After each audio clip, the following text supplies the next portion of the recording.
This is for the fathers around the globe. We love you more than you'll ever know. For the strength you gave me, you're truly amazing. Happy Father's Day. Place you on the highest pedestal. We love you more than you'll ever know. You chose to man up, you chose to stand up. Happy Father's Day. From my first breath to my first steps, Pops, you took me under your wing. So I'm under a king, which means I was destined to achieve anything. Realize.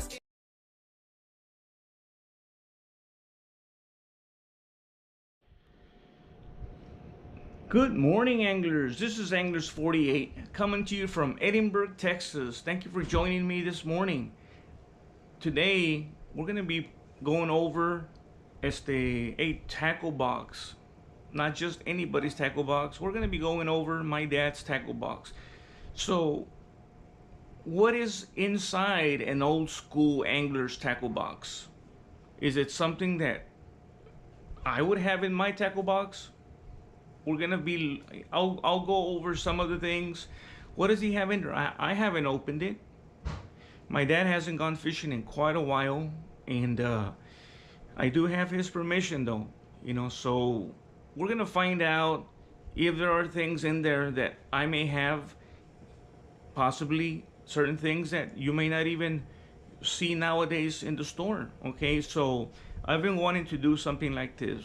What is inside, like, let's say a grandfather's tackle box, somebody who has a tackle box that is old school, big time. So let's go ahead and get to work. Once again, I am in my dad's home. He's resting, so certain things, like right now, my mom was running a blender. She is getting ready for some lunch. So yes, let's go ahead and get to work, guys. Once again, the title of this video is what is inside an old school angler's tackle box. Okay, so once again, bear with me. I am trying my best to fit what I am looking at in the camera. Okay, so my dad, this is his tackle box. It's a Plano tackle box. I haven't opened it. Once again, he said it was okay for me to make this video, so I'm gonna open it. What does he have? Okay, he has several trays. He has it fully stocked. Okay, so here, once again, please bear with me. I hope that the camera is getting good angle here. Okay, so he does have it fully loaded. Let's look at the first tray. Okay, he's got a soft plastic right here. Okay, hasn't been opened yet.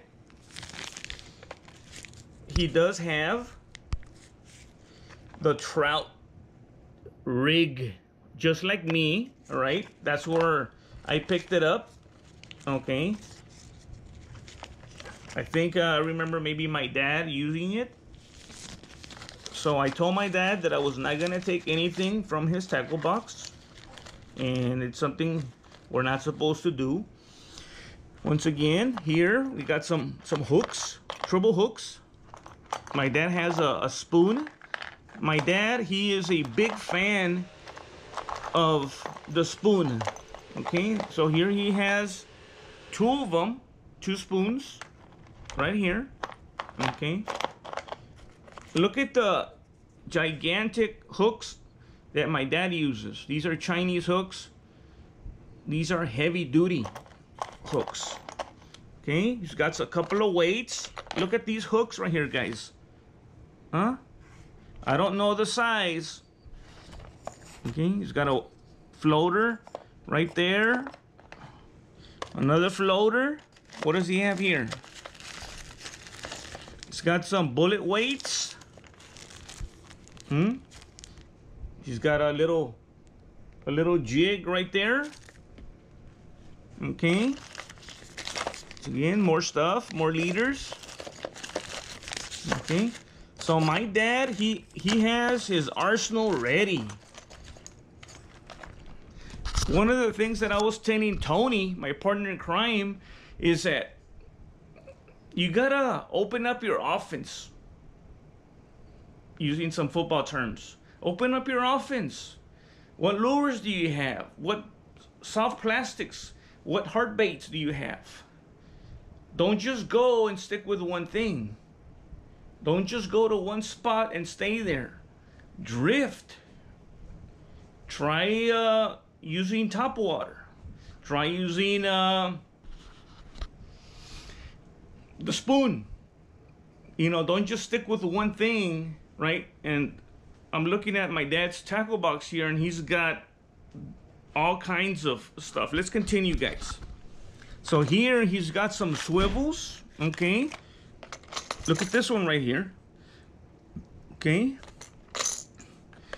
He's got some repair material. He's got oils. He's got grease. Oh, this is a beautiful, look at that. Top water. I don't remember seeing my dad use top water, okay? I remember him using the spoon. I remember him using the trout rig, right? Here, he's got a filer, another spoon, another spoon. He's got spoons all over. Look at that. Look at that spoon right there. My dad, old school, hardcore. Look at this, guys.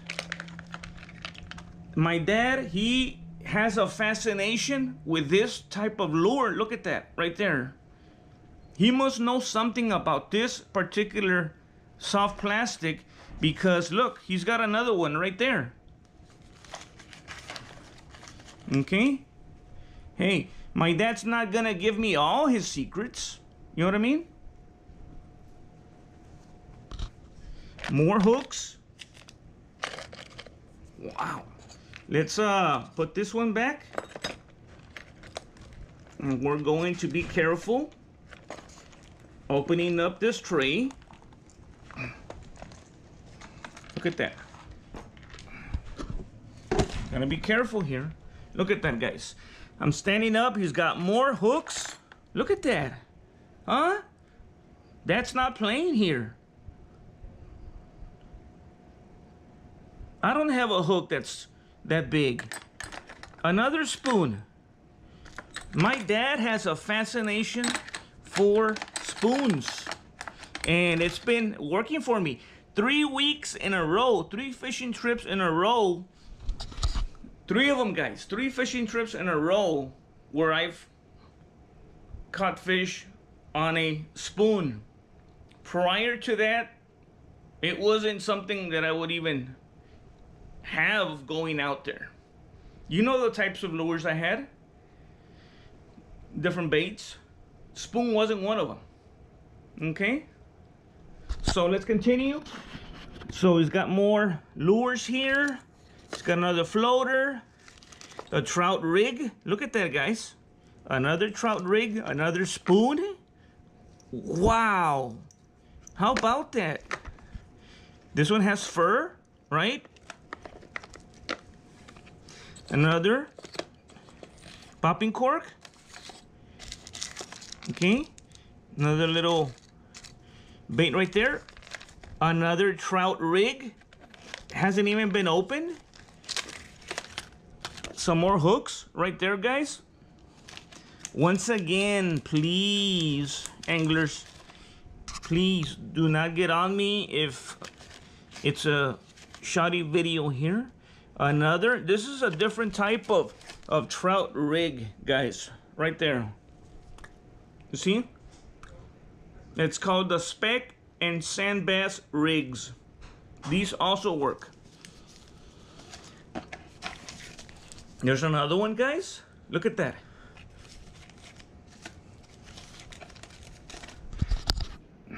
One thing that I've preached, if you are using a lure, right, and you're hoping that you get a hit on that lure,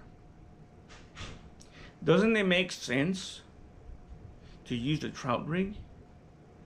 Because if one lure attracts fish, can you imagine what two of them does? If a lure is swimming by, trout may be whatever. But that same trout sees two of them. The chances of that trout striking, I believe, are a whole lot greater. I believe there's more of a chance. There's two colors, maybe a white and a yellow, a white and a pink, you know. Let's continue. So we got some more weights here. Look at this. Another trout rig. What else? What else? What else do you have there? Some little beads. You got beads right there. A trout rig. A trout rig. Look at that. Another trout rig. So that tells you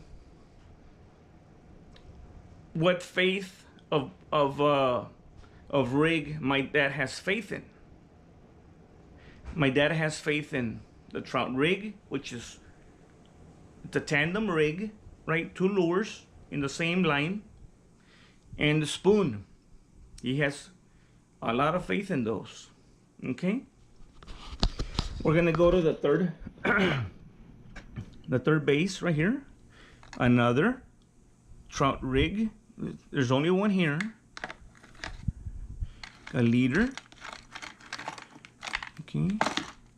He's got his knife. This is an old school shrimp. This is an old school shrimp, guys. Right here. Look at that shrimp right there. It's a hard plastic shrimp. These are old school. These are, you don't see these anymore. This one lasts forever. And that's what my dad has. Nice trout. A nice shrimp. A hard shrimp. So he's got his knife right there. Top waters. Some jigs. Another trout rig. More hooks. These are smaller. These are some of the ones that I would use compared to the monsters. Okay, now check this out. What does he have in here? I'll tell you a story about the fishing reels, okay? He's got a lot of leaders. Look at this. These are heavy duty leaders, guys. You see these? Look at that. Those are heavy duty. You catch a 30, 40 inch red or drum, it's not gonna get away. Look at that. Super heavy duty. Now, I'm gonna get into the types of reels my dad uses. Or you know, he hasn't gone right now. Once again, still rehabbing. But hopefully, once again, he'll get his strength back and he'll be out there. But these are the reels that he uses, guys. Okay? Once again, these are the reels that he uses. The pins. These are awesome reels. Look at that. He uses the pin. This is a pin 65.